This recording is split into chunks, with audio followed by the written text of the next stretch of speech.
Hello, everyone. Welcome to our second Dyslexia and Reading Task Force group. We are meeting today with a representative from each school community that has kindergarten and first grade so that someone can be an expert in their building about our new STAR CBM measures that are now approved by the state to use as a dyslexia screener. And we were not required to do a dyslexia screener last year with COVID. So this year we are hoping to try out this product that we already have purchased because it's part of our Renaissance package.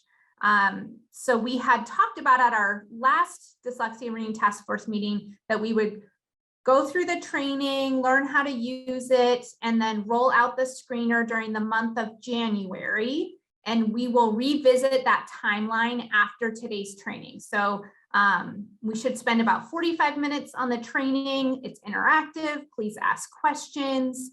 And then at the end, once we feel comfortable with the CBM, then we can talk about timelines and dates if we feel like that needs to be adjusted. Okay, people keep joining. I think we'll probably have more folks jump on. Just FYI, this is being recorded so that you can use it when you are teaching other teachers in your building how to use the CBM. So that's the only purpose, is internal use.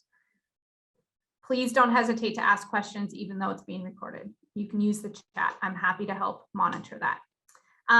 I also just want to let everyone know that our new Assistant Director of Teaching and Learning, Melissa Linder, who's here today, she is also going to take over this task force and become the meeting facilitator in the future. We're just trying to assign some roles in our department, and we've got a few things on our plate, so we can't both be at everything sometimes. So I just want to give everybody that heads up that after this meeting, she will probably take over. She will take over as a facilitator, and you'll be getting emails from her. Okay, so I am turning it now over to Jara Hill, who is our Renaissance coach still, and she is in the Scan TV lab at the high school, and there's a fancy green screen behind her, and she's got her own personal tech support, so our fingers are crossed that it's all going to go well.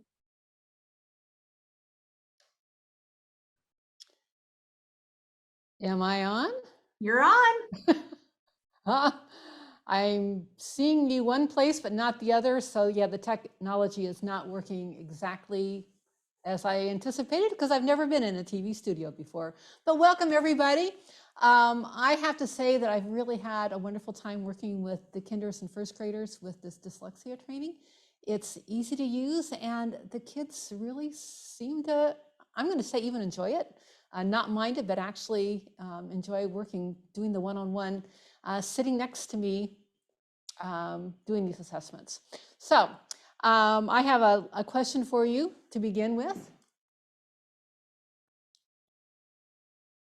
Technology, don't fail me now. Oh, come on.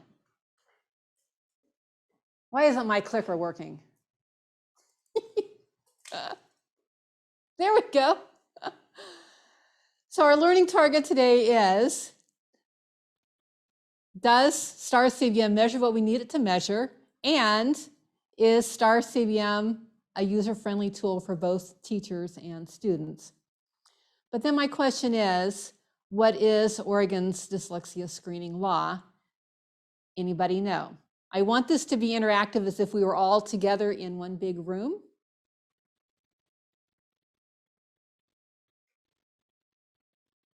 Anybody know what the law is? Part of the law? We looked at it at our last meeting. I could guess. I think I know some of it. Okay, so kinder and first, we have to do screeners. I want to say twice a year, but I think it might just be once. Oh. Yes, once. And do you know what we need to screen for? I mean, okay, dyslexia, but what kinds of things are included in not just Oregon, but in general? Anybody have any input there? I remember rapid naming was a huge part, like being able to recall the letters and sounds quickly. Like, Yes. And, it's the processing part of that, being able to recall things quickly. Anybody else? Well, just as awareness. Yes. So here is what's required for kinder once a year: the phonological awareness, letter sound correspondence, and rapid naming. That's all that's required for kinder. And then for first grade, those same things, and then adding word or pseudo word reading fluency, and then ORF, oral reading fluency. But Jared, notice can that, you- sorry, can you push your chair over to the side? It's just blocking the screen a little bit. There you go, perfect. okay. And I can, back all the way off anyway. And then I have screening underlined for a reason, because, it is just screening. We're not diagnosing. When I looked at, for instance, Sandra Buchheit jumped right into this, like first week of school, ran all of her first graders through it. And when you look at her scores, there's a lot of red. And you can go, oh no, she's got a classroom of dyslexics. No, that's not at all what that says. It says that, those students didn't have a lot of knowledge going into the first grade and using the first grade screeners. It's showing that they were at a very basic level. So waiting till January is actually a great idea, because we've had a chance, or you've had a chance to teach your students. And then secondly, this is just screening. Dyslexia is a neurobiological, very complicated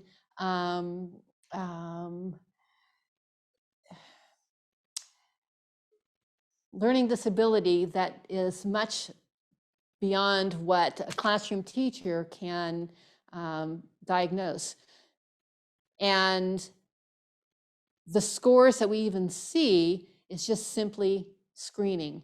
We already have lots of other pieces of information that we can use in helping us to recognize whether a student is learning, whether a student is growing, and what could possibly be getting in the way. So just thinking about this, we're just screening. We're just screening. We're not diagnosing. We're not labeling. We're just screening. So what is phonological awareness? I tried to put my finger on that one. And some of these things we've already seen in like STAR early literacy, like onset and rhyme is there and blending is there. But what's new in the STAR CBM is the phoneme segmentation, and then the letter sound association. So here's the letter R. What sound does it make? Not just being able to identify the R, but what sound does it make? And then that rapid naming, being able to rapidly say the word red when you see red. And I didn't realize how important that is in helping to screen for dyslexia. And it was interesting as I was giving those assessments to see how kids process and how they're able to, they know the colors, but being able to process and say it in a time situation. So here are the STAR CBM assessments: letter naming for kindergarten, letter sounds for both kindergarten and first grade, phoneme segmentation for kindergarten and first grade, receptive nonsense words. This would be something like you would say Zev, and they would pick out the word. They'd be given 3 choices, and they could pick out the word Zev, for example, consonant, vowel, consonant word. Expressive nonsense words where they would actually be reading ZEV and reading Zev. Passage, oral reading, and then the automatic, the rapid automatic naming. Both are not to be given. The picture naming is only to be given if the student doesn't know their colors. So the option is there, or if the student is OG colorblind. So this is where we start, and I would like for each of you to take a moment and find this screen on your laptops, please. Can you get there?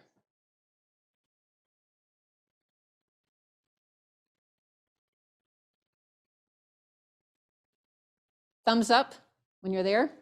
Oh.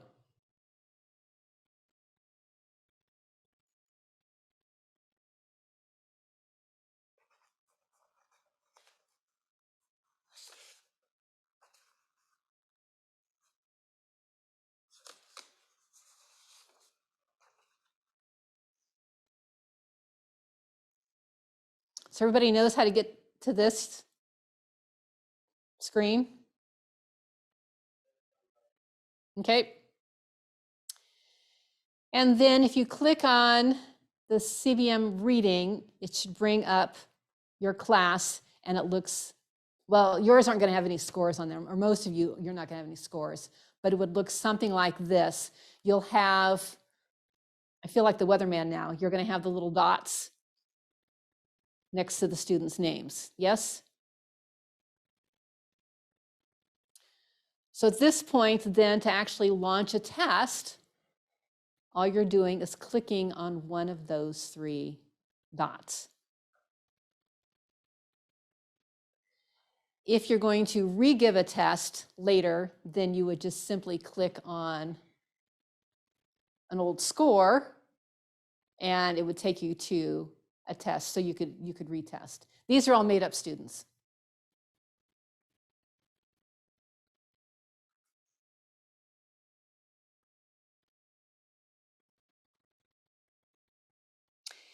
So then once you click on a student and whichever test that you want to give, then you will be directed to start the assessment or print the assessment. I did all of mine online. So I had my laptop and the student had their handy dandy little iPad,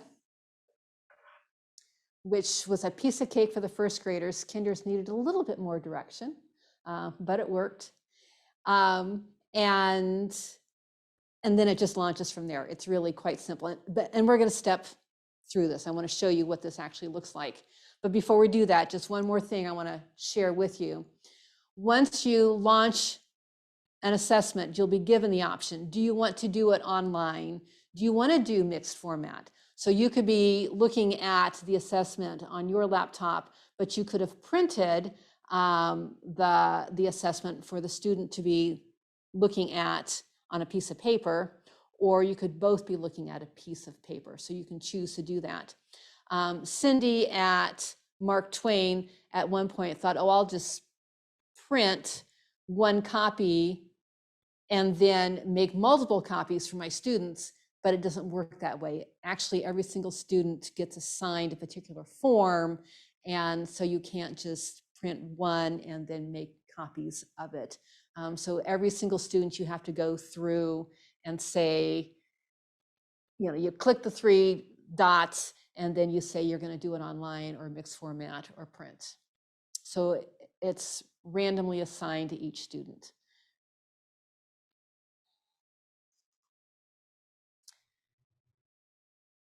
So let me show you what. I have a question about that. Yes. Before you move on. Yes. If we want to print ahead of time for the kids that are coming in that we think would do better with paper or pencil assessment, can we go in and print it ahead of time, or do they have to be logged in for us to print it?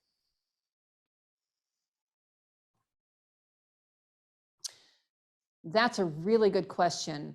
I believe you can print it ahead of time. And what it's going to show is assessment in process. Okay. And then, but you'll need to keep track of whose assessment you printed off so that you know, this is for Susie, or this one's for Juan. And then you'll have to, when they finish the assessment, then you get to enter the score yourself, and there'll be a place where you can go in and enter the score yourself. Okay, thank you. So when you do it online, it enters the score for you.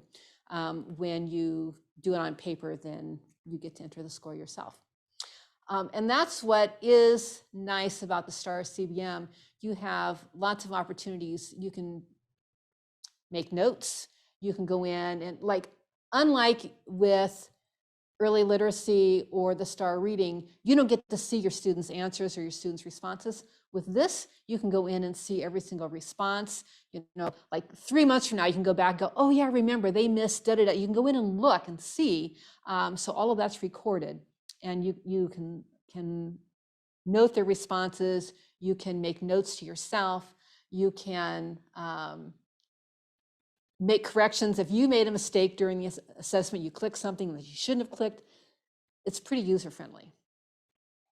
So once a student is ready to go, they get a get ready sign, and my little red box around the get ready is my signal to myself to show you actually live. So I've been talking enough, but I want to actually show you what this looks like. So I'm actually going to hold up a student's iPad. And after walking 15 students through this, this is essentially what I would tell them to do. If they have ClassLink, they know what ClassLink is. We're trying to get this on straight. My wonderful tech assistant here is helping. Woohoo! Is touch the cloud. And so my kinder student would touch the cloud. And I'm actually using Marion Holman's iPad with Wes Holman's permission. Wes watched me give this several times. And so I said, I need a student to emulate. So we're going to be Marion today. And so then this, of course, would come up on students' iPads. And I'd say, touch the square that has the R in it. And every single student was able to tell me which one had the R in it. And then I'd say, touch the big R. And then they would touch the big R.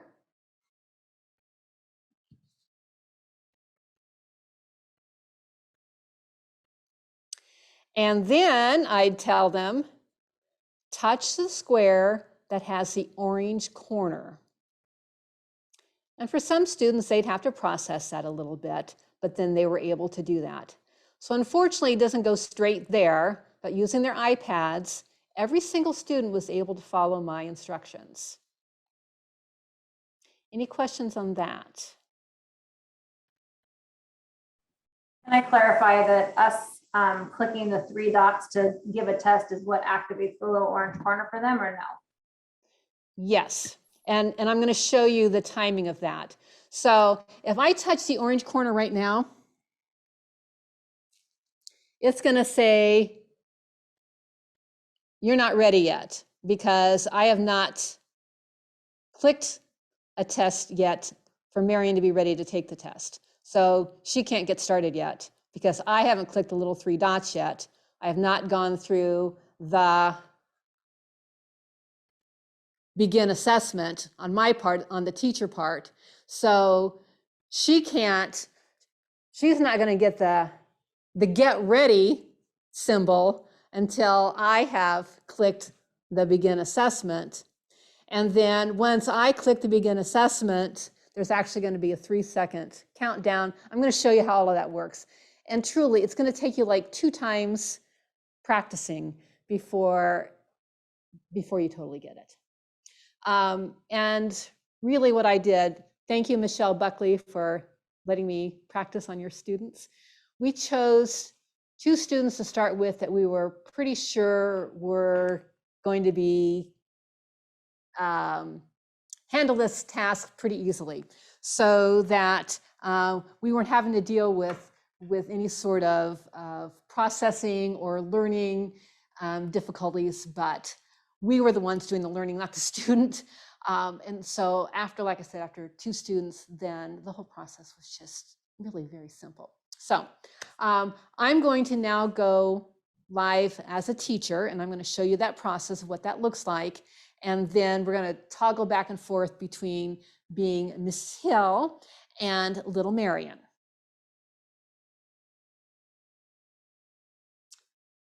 I hope.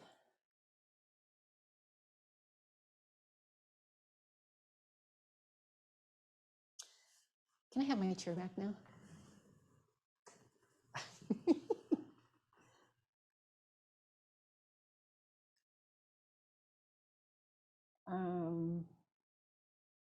So from Star CBM Reading, you're going to click Record Book, and your students will come up. And you can see that we tested one kinder in one assessment. And here's a student this would be the symbol that you'd get if you printed off an assessment and you hadn't yet given it, for example, that it's in progress.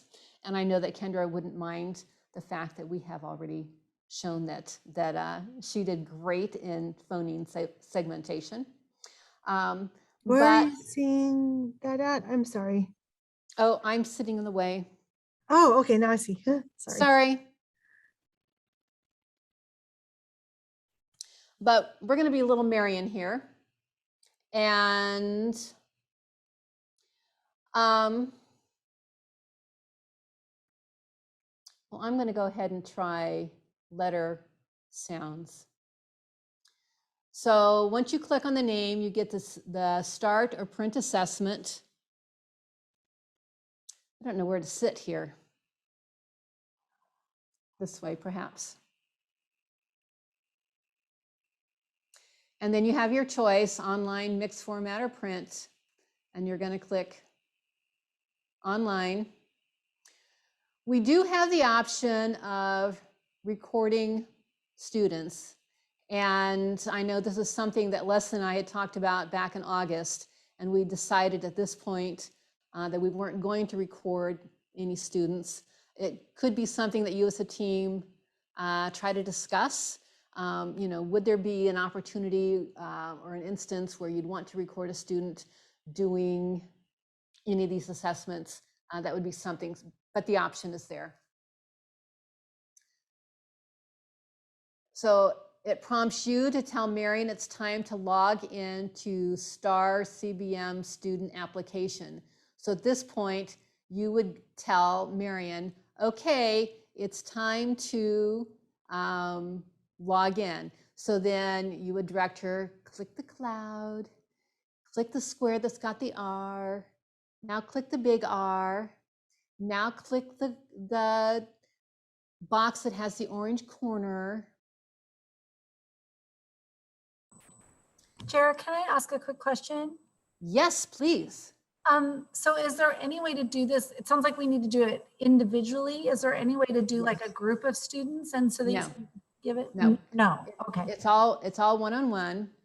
And it's important that it's a pretty quiet space and that the student understands, so I'm looking at you as opposed to the camera.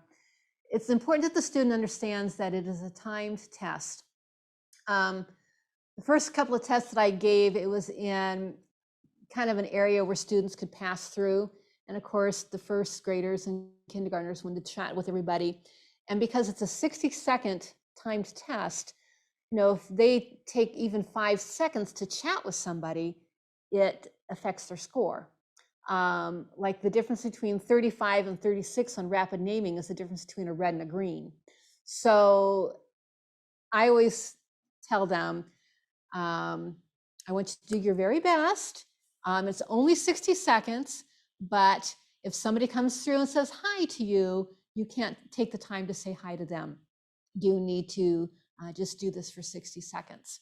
And then it also, your instructions here will there's some instructions you read to the student, and then it asks the student, do you have any questions? This is a really good time to ask the student, do you really have any questions? Because you don't want them stopping partway through and say, oh, what is da da da? Or do you remember the time that I did, you know, they want to have a conversation with you, and this is really not the time. So it really is one-on-one. Sorry, talking too much, been out of the classroom too long. But it really does go very, very quickly. I mean, I was amazed at how many students we went through and how quickly we went through those students. Joni and Donna have a question. Go Yes. ahead. So are we really gonna be doing this? Like, how are we gonna do our kids one-on-one? Like, there's no time that you can get our students one-on-one, especially in a quiet space. Like, how do you envision this happening? Have we thought that plan forward yet? I think, Jara, if you all can make a list of questions like that about how you'll test in your individual schools, and we'll save that discussion for after the training. So first we'll focus on how we give this particular assessment, and then we'll talk about the next part. I have a question about the particular assessment. Can you increase the time so it's longer than 60 seconds? No. And that's part of the psychometrics of it all. That's part of the psychometrics of it all. The one thing I know about Renaissance is their psychometrics is solid.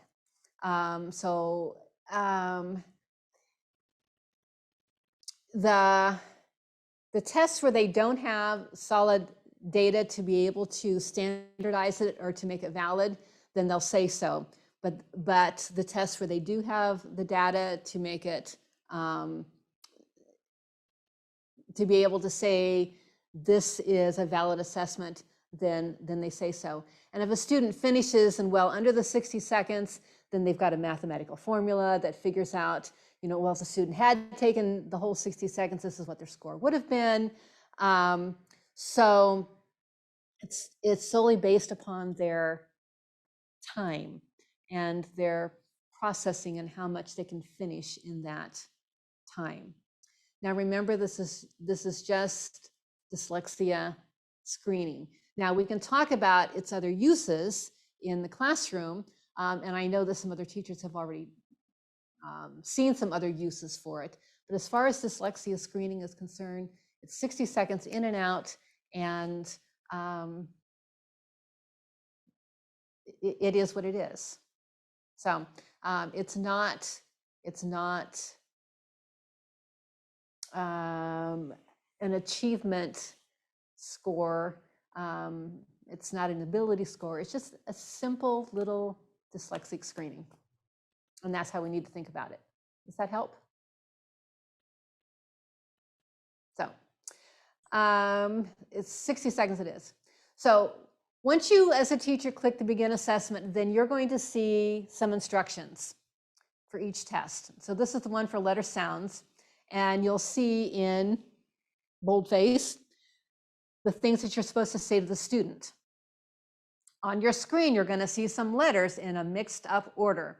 I want you to tell me the sound each one makes. I want you to do your best work. Are you ready? You may begin.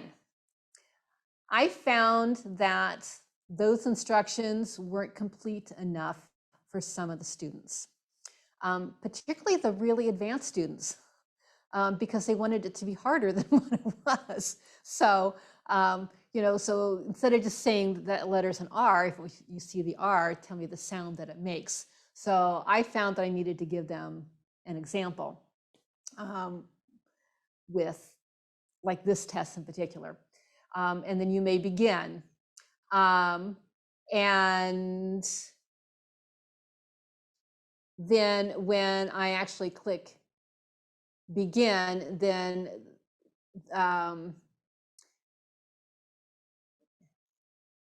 this is where the student then would click begin, and then there's going to be a 3-second countdown, and then the test would come live on both of our screens. So I can't get live here until I go back and be Marion.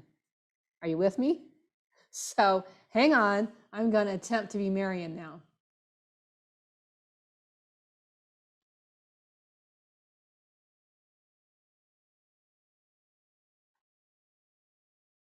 if technology works the way it's supposed to. Okay, get ready.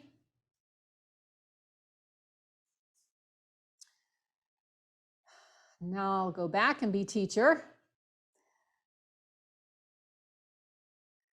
Begin. So now that Marion's ready, now teacher can click begin. And starting in 3, 2, 1, you see up there at the top, it had the countdown 3, 2, 1, which you can count down with the student. And then on the student's screen, their screen will look exactly like this, and they will go k, w, b, f, o, k. And if they make a mistake, then you just simply click it. When they're ready to go down to the next row, then it helps if you go down with them so they can highlight it. And then if you click it and then they go back and self-correct, you can simply unclick it. And they've made another mistake. They made a mistake, they self-corrected. B, L, G, K, V. And ding, they're done. Click on the last item Marion attempted. And so I'm going to click F because that's where she stopped. So I know how many letters, or the test knows how many letters that she got correct, how many she got wrong. Notice up here, you're going to click that she did it in person, but there is the opportunity to do it remotely. And then here, you can actually type yourself some notes. She really seemed to hesitate on X, but she got it. You know, if you want to type a note to yourself to remember 3 months from now, you have that opportunity. And then you would click done. Before I do that, whoops, I knocked my little microphone off. I want to go back and see what's on Marion's screen. Hang on. I knew the timing of this was going to be interesting. Okay, so Marion finished. And so, yay, you finished, and they click finish. Now, at this point, when a student clicks I'm a student, instead of just instead of clicking done, it had them wanting to go back and enter their password as opposed to just having to click the R. So I don't know how your students work their iPads, but if the student clicks done and then on their iPad just clicks the back arrow, which way am I pointing? On their iPad, then it just takes them back to the R, and then they can click the R again, and then they can get started on the next test if you're going to go ahead and do the next test. If they're done, they're done. But I did it both ways. I took one student and marched them through all 5 tests, which took 8 minutes. Or I took one student, did one assessment, sent them, go get me another student. They sent another student out, which that actually took a lot of time to shuffle between kids back and forth versus, you know, we whipped through 5 and I didn't have a single student go, oh, do we have to do another? They played right along with me the whole time. Jared, Didn't hear a single whine. there's a place on the test where you had marked, it defaults to logging the student out. You can unclick that and it won't automatically log them out. So right where you were putting in begin, Right. right where it said record, if you Right. unclick that, it should leave them logged in. Right. And so depending upon if you're going to keep going on to the next test or not, Right. and then it really depends upon where a student clicks on their iPad as well. So even if you click, you know, whether logged in or logged out, I had a first grader click, I don't know, someplace random on their iPad, and they got completely signed out, and then I had to go find their email and their password, and I'd forgotten how to, anyway. And of course they can use their QR code badge thingy as well, but I didn't have that either. So, you know, whatever. So just practice with that a little bit, like I said, with a student that is pretty savvy, and you'll pick up on it right away. Any other questions on that?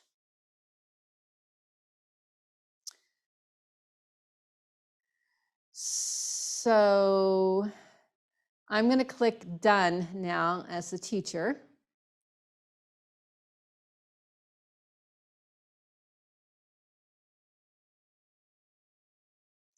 Done. And it will say score pending. It really only takes maybe about 5 minutes for a score to pop up.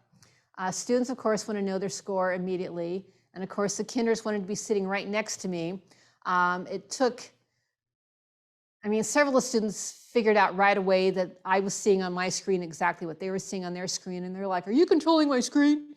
And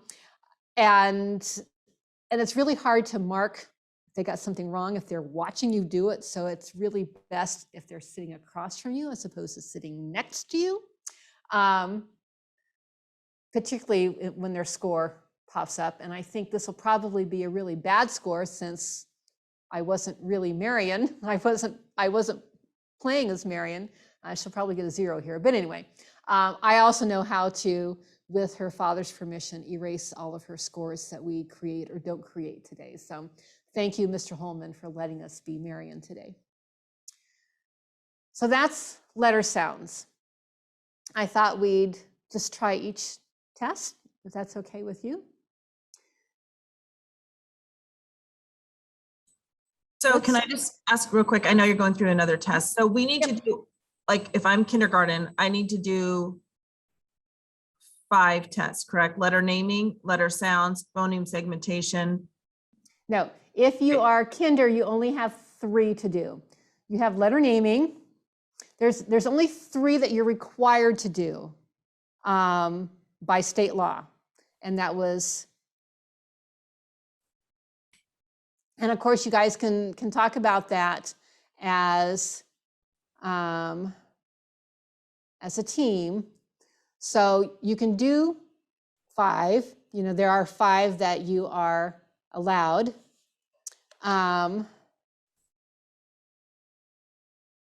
But as a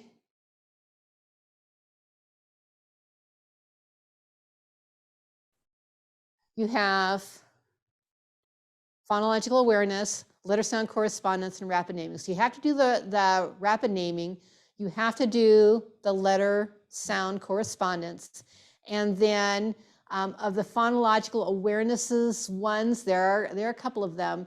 You can decide on that. So for phonological awareness, you're thinking we do the phoneme segmentation, which is on the STAR CBM? So letter naming, letter sounds, phoneme segmentation, receptive nonsense words, and then the rapid naming, which is on another screen. That would be up to you guys to decide as a team. Okay. You know, the letter naming is good if you as a kindergarten teacher want to know how your students are doing on that. But, you know, do you have to do that? The phoneme segmentation, are your kinders going to be ready for that in January? Let's look at the tests and take a look at that. The receptive nonsense words. So, Okay, so we're deciding that today, then which ones we're going to give. Is that right? That was going to be our discussion at the end after Okay. Jared finishes. Okay, sorry, I didn't mean to. I just was trying to figure out how many tests we were needing to give. So it's okay. I can wait then. Okay. so Totally fine. And Jara, I just want to do a time check. It's 3:41. Yep. Okay. Here we go. Phonemes. Well, Does everybody have their piece of paper? So, It's in the email as a link if you don't right. have it.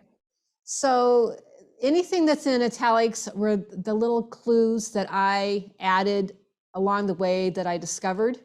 So anything that is not italicized is what Renaissance provided. The italicized things were my little clues that I discovered along the way. So the letter naming, letter sounds, receptive, expressive, oral passage reading, all operate the same as what we just did. The ones that are different are the phoneme segmentation, where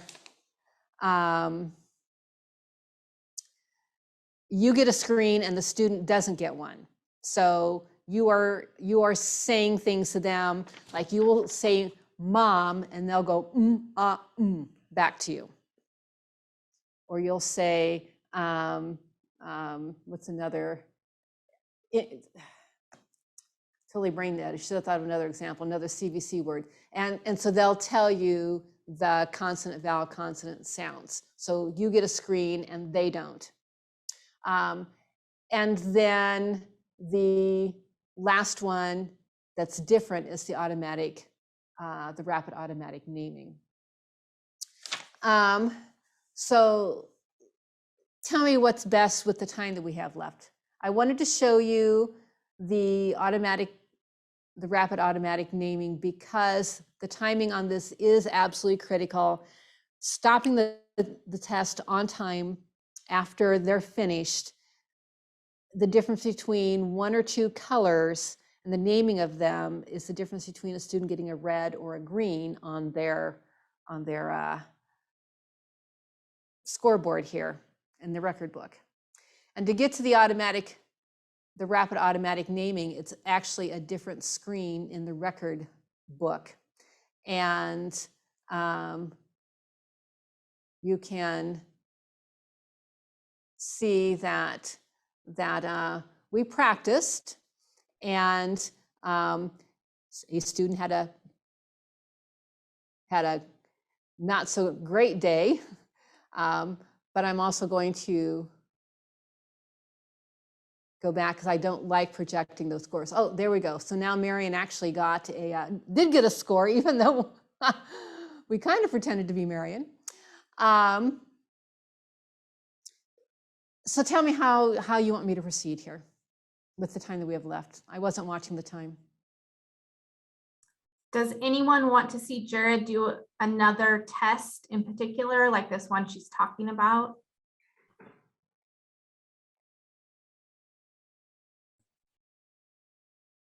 I have a video of the oral reading fluency, which is good, but you can see that on your own. You don't necessarily need me to show you that. The thing that you should know about the oral reading fluency is it's not available for kinders. First graders must take a first grade level oral reading fluency because the assessment has to be done at the first grade level for first graders. Now, 3 months from now, if you have a first grader who's reading really well and you want to try them at a second or a third grade level, you can change the level. You can't do that for the actual screening. That has to be done at the first grade level. But other than that, it's just a matter of clicking the 3 buttons. Like if I were going to click on Marion's, she'd get a first grade passage. Warning you, the first grade passages are pretty difficult. At this point, most of the first graders are only getting, 10, 12, 15 words. And that's okay. And that's what I tell the kids, you guys, you're doing great. So it's okay.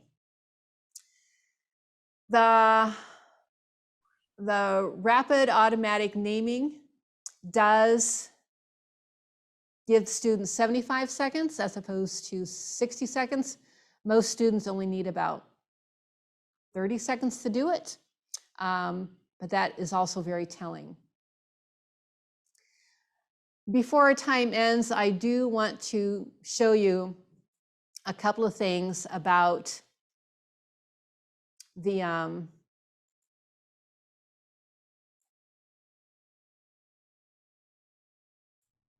Whoops.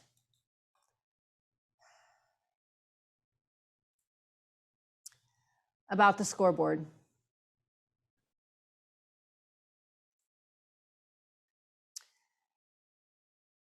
After you're finished testing a student,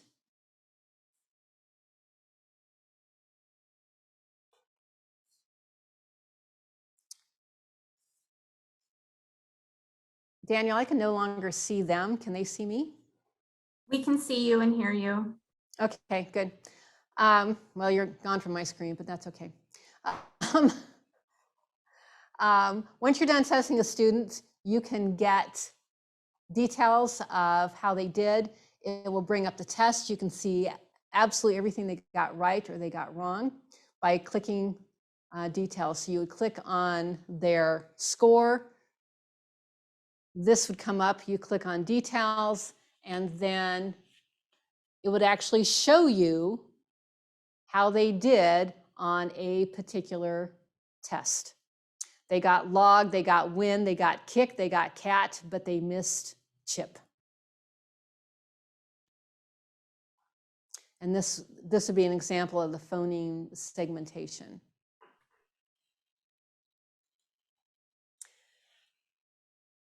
This is what when we finished with first graders, this is what their scores look like. Notice that when you test in an area that is not, I'd flunk as a weather person, the gray areas, those are not, we tested first graders on a kindergarten test. Notice it says receptive nonsense words, grade K, but it was a first grader who took the test. And so that's how they did, but notice that they didn't get a color, and they didn't get a color because those scores have not been standardized. Same with letter naming. Some first graders took the test, and you can see the scores there. But it's not normed yet. It's not standardized. They don't have, it's not a first grade test, but there were some first graders who took it. So yes, you could use it, but the scores aren't standardized yet.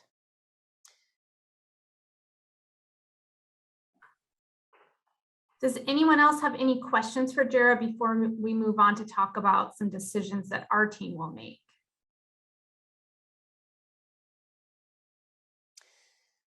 I just want to say, truly, try it with a couple of students. It goes very quickly. It was really easy. The kids seem to enjoy it. Finding that one-on-one time, I know that you'll be able to work that out. This last screen behind me morphs the early literacy with the CBM scores, so that on one screen you can have both of them if you just want a quick overview of those. And then, and I wanted to remember to tell you that 830 is the magic number of when you're testing with early literacy. It used to be 775. When do I switch from early literacy to star reading? Now under the unified scale, 830 is your number. 830. That's your magic number to transition a student from early literacy to star reading, those of you who are first grade or second grade teachers. Is that a hand up or waving? I think Okay. she's waving to someone else. She's waving at somebody. So, can I answer any questions or just turn it back to you, Leslie? I think turn it back to me, and I have two major questions that I think people have sent me, and I know some have had to jump off already. Which assessments to give, and this team has talked about that a little bit at the last meeting, and then just how to give the assessment. So which assessments, Jara's slide over the requirements from ODE for the dyslexia law is actually really helpful. And I'm going to ask Jara if she'll send that to me so that I can use it with the team. we looked at the law last time briefly, and for kindergarten, there are 3 types of assessments that need to be given. Letter sound, rapid naming, and then phonological awareness. And phonological awareness, as we kind of looked at, has multiple options. So we're going to need to look at those different tests and make a decision. I don't think today we have enough time to do that. So I am going to send a follow-up email to ask you to do a little bit of homework before you come back to the next meeting. First grade has more requirements. So when you go back to that slide, it's phonological awareness, letter sound correspondence, rapid naming, and then you have an oral reading and a word assessment as well. So that's 5 for first grade. But remember, these are all 60-second assessments. So you're talking 3 minutes for kinder and 5 minutes for first grade. So that's kind of where we're at with the ODE law, the way that it's written right now with this particular vendor, Renaissance. So the team last time had talked about trying to give this assessment in January and doing the screener for all kinder and first grade students district-wide. January is already our, star window, our winter screening window. So see how it goes, roll this out to your staff, have good conversations and see what people's concerns are or how it goes. And then you'd have that data that you could do, and we could start working on parent communication, because that's another component of the law that we want to really beef up, is having some sort of systematic parent communication about how their students are responding or doing with the screener. So that will be kind of a winter task that we'll tackle after we get through the screening and talk about how it goes. Now, we do have other screener options that this team can look at, but we had talked at our last meeting that since we already purchased Renaissance for the year, we're going to try it this year and see the pros and cons of it, and then possibly look at other resources for a different year. And I'd like to say that Cindy at Mark Twain has used iReady, has used Acadians, has used Dibbles. And so she might be a really great resource in looking at some other options as far as dyslexia screeners are concerned. The other thing to think about is how you're going to give the assessments, because they are all one-to-one and it's 3 to 5 minutes just with the assessment, and that'll be a little bit longer with the directions and transitions and all of that. So at some of your schools, you have an assistant assigned to your classroom, and it would be pretty easy to plan a couple of assessment days.